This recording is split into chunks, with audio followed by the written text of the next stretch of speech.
Máy bay rời đường băng trong một buổi chiều xám bạc. Qua khung cửa sổ, Chí Viễn nhìn thành phố thu nhỏ lại, những con đường từng quen thuộc giờ chỉ còn là những sợi chỉ mảnh. Anh nhắm mắt, bàn tay siết chặt điện thoại.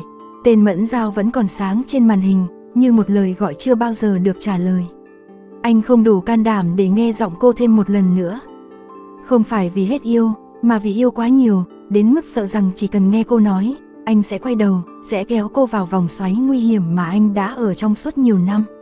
Và như thế, anh chọn cách rời đi, mang theo tất cả bí mật, tội lỗi và những sự thật chưa từng được phép lộ ra. Ở một nơi khác, cùng thời điểm ấy, Mẫn Giao đứng giữa căn hộ mới thuê, một không gian nhỏ, trắng và trống trải, chẳng có gì ngoài vài chiếc thùng giấy chưa kịp mở. Cô đặt chiếc vali xuống, tựa lưng vào cửa, cảm giác mệt mỏi tràn qua từng thớ cơ. Nhưng trong sự mệt mỏi ấy, có một sự bình yên lạ lùng, như thể cuối cùng cô cũng được thở. Cô tháo chiếc nhẫn cưới, ngắm nó trong vài giây, rồi đặt vào chiếc hộp gỗ nhỏ trên bàn. Không có nước mắt, không có tiếng nức nở, chỉ có một khoảng lặng dài, đủ để cô nghe rõ tiếng nhịp tim mình đều đặn, kiên nhẫn, như thể nói rằng em vẫn còn sống. Và em vẫn có thể bắt đầu lại. Cuộc sống mới của Mẫn Giao bắt đầu từ những điều nhỏ nhặt nhất. Một công việc mới tại trung tâm hỗ trợ tâm lý cộng đồng, nơi cô gặp những con người mang trong mình những vết thương không nhìn thấy bằng mắt thường. Cô chọn nơi này không phải vì tiền lương hay danh tiếng, mà vì ở đó, cô nhìn thấy chính mình, một người từng bị tổn thương bởi những bí mật, những lời nói dối được khoác lên lớp áo bảo vệ. Ngày đầu tiên đi làm, cô bước vào căn phòng nhỏ dành cho trị liệu cá nhân. Trên bức tường trắng, ánh nắng buổi sáng chiếu qua khung cửa sổ, tạo thành những vệt sáng dài. Cô đặt túi xuống, chỉnh lại ghế, hít một hơi thật sâu, rồi mỉm cười khi người bệnh đầu tiên bước vào. Đó là một cô gái trẻ, gầy gò, đôi mắt luôn nhìn xuống sàn nhà, như thể thế giới này quá lớn so với em. Cô gái nói rằng em từng sống trong một gia đình mà bạo lực là điều bình thường, và im lặng là cách duy nhất để tồn tại. Mẫn Giao lắng nghe, không ngắt lời, không phán xét. Khi cô gái dừng lại, giọng run rẩy, Mẫn Giao nhẹ nhàng nói: em không cần phải chịu đựng một mình nữa. Im lặng không phải là sức mạnh, đối diện mới là can đảm. Cô gái ngẩng lên, ánh mắt lần đầu tiên chạm vào ánh mắt của Mẫn Giao. Trong khoảnh khắc ấy, Mẫn Giao hiểu rằng giúp người khác chữa lành cũng chính là cách cô chữa lành chính mình. Ở bên kia đại dương, Chí Viễn bước vào một cuộc sống hoàn toàn khác. Không còn những con phố quen thuộc, không còn những bữa tối yên tĩnh bên người vợ từng là cả thế giới của anh. Thay vào đó là những phòng thí nghiệm lạnh lẽo, những bảng trắng phủ kín sơ đồ, những hồ sơ cũ được lật lại từng trang một. Anh làm việc trong một nhóm điều tra quốc tế, chuyên xử lý những vụ án phức tạp đã bị bỏ quên hoặc cố tình chôn vùi.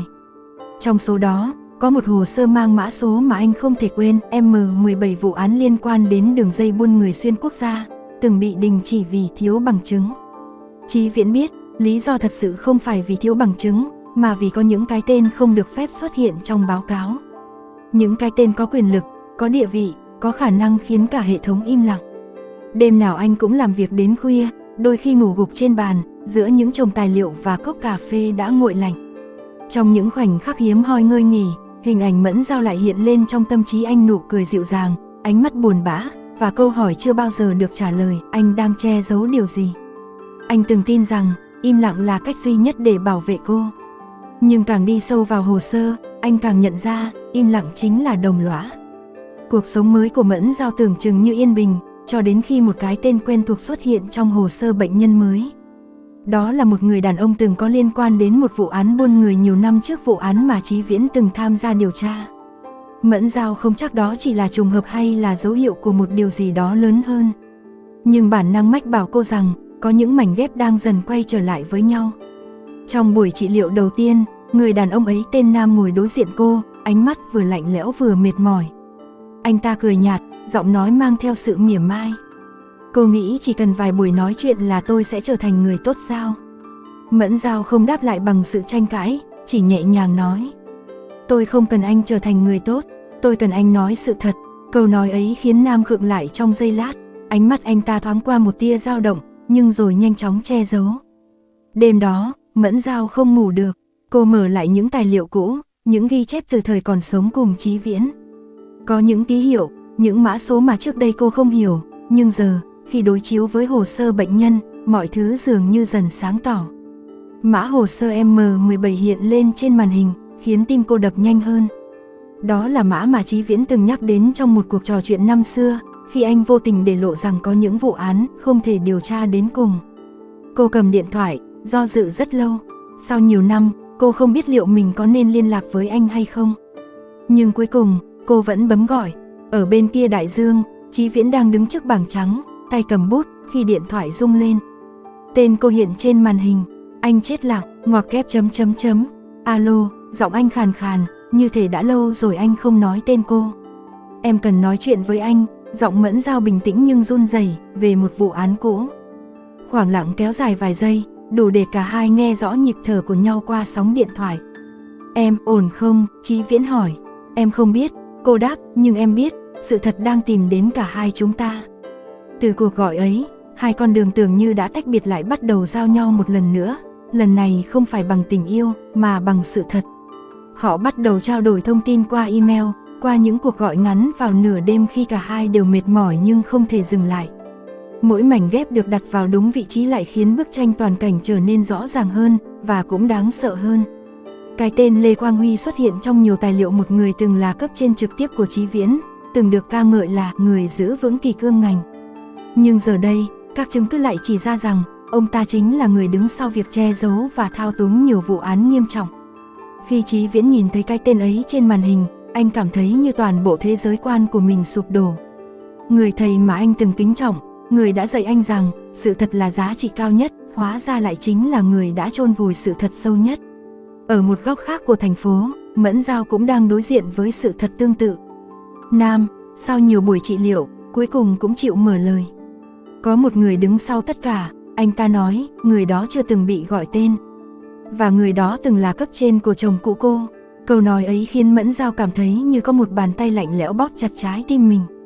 Cô hiểu, những bí mật mà Chí Viễn từng mang theo không chỉ là để bảo vệ cô, mà còn để bảo vệ chính anh khỏi sự sụp đổ của niềm tin. Sau nhiều tháng điều tra và thu thập chứng cứ, Chí Viễn quyết định trở về. Không phải vì tình yêu, không phải vì hoài niệm, mà vì anh không thể tiếp tục chạy trốn khỏi sự thật. Ngày anh bước xuống sân bay, thành phố đón anh bằng ánh nắng nhạt nhòa và không khí quen thuộc. Không có ai đón, không có vòng tay chờ đợi. Nhưng anh biết, ở đâu đó trong thành phố này, có một người đang cùng anh bước trên con đường tìm kiếm sự thật, dù họ không còn đứng cạnh nhau như trước. Cuộc gặp lại của họ diễn ra tại trung tâm tâm lý, trong một buổi chiều yên tĩnh. Mẫn Dao đang xem hồ sơ thì cửa mở. Cô ngẩng lên và thấy anh đứng đó. Anh về rồi, cô nói, giọng bình thản. Anh xin lỗi, vì đã rời đi mà không nói lời nào, Chí Viễn đáp. Chúng ta đều rời đi, cô nói, chỉ là theo những cách khác nhau. Họ nhìn nhau, không còn là vợ chồng, nhưng cũng không còn là hai người xa lạ. Giữa họ là một khoảng trống, không phải để ngăn cách, mà để cả hai có thể đứng vững trên đôi chân của mình. Họ trở thành đồng minh trong một cuộc điều tra mà cả hai đều biết sẽ không dễ dàng. Những cuộc họp kín, những buổi thẩm vấn kéo dài, những đêm không ngủ vì lo sợ rằng bất cứ sai sót nào cũng có thể khiến sự thật bị chôn vùi thêm một lần nữa. Khi đối mặt trực tiếp với Lê Quang Huy, Chí Viễn cảm thấy vừa tức giận, vừa đau đớn. Cậu từng là học trò xuất sắc nhất của tôi, Huy nói, giọng bình thản, và cậu từng hiểu rằng đôi khi im lặng là cần thiết. Không, Chí Viễn đáp, im lặng chỉ là cách để những kẻ có quyền lực tiếp tục làm tổn thương những người không có tiếng nói. Mẫn Dao đứng bên cạnh anh, ánh mắt kiên định. Sự thật không phải là thứ người thắng cuộc được quyền viết, cô nói, sự thật là thứ không thể bị chôn vùi mãi. Cuối cùng, những hồ sơ bị niêm phong được công bố, những cái tên từng được bảo vệ bị đưa ra ánh sáng. Xã hội chấn động, niềm tin bị lung lay, nhưng cũng từ đó, một cơ hội để xây dựng lại niềm tin xuất hiện. Sau tất cả, họ không quay lại bên nhau như một cặp đôi hoàn hảo trong chuyện cổ tích. Không có lời hứa hẹn, không có đám cưới lần nữa. Chỉ có những buổi chiều cùng ngồi trong công viên, uống cà phê, trò chuyện về công việc, về những con người mà họ đang giúp đỡ. Một lần, Mẫn Dao hỏi, nếu ngày đó anh nói sự thật, liệu mọi thứ có khác? Chí Viễn suy nghĩ một lúc, rồi đáp, có lẽ, nhưng nếu không trải qua tất cả, anh sẽ không trở thành phiên bản của mình hôm nay. Cô mỉm cười, em cũng vậy, họ hiểu rằng, có những mối tình không được sinh ra để ở lại, mà để dạy con người ta cách trưởng thành. Và có những cuộc gặp lại, không phải để quay về quá khứ, mà để bắt đầu một tương lai khác nơi cả hai đều đủ mạnh mẽ để đứng cạnh nhau, không phải vì cần được bảo vệ, mà vì muốn cùng nhau đối diện với sự thật.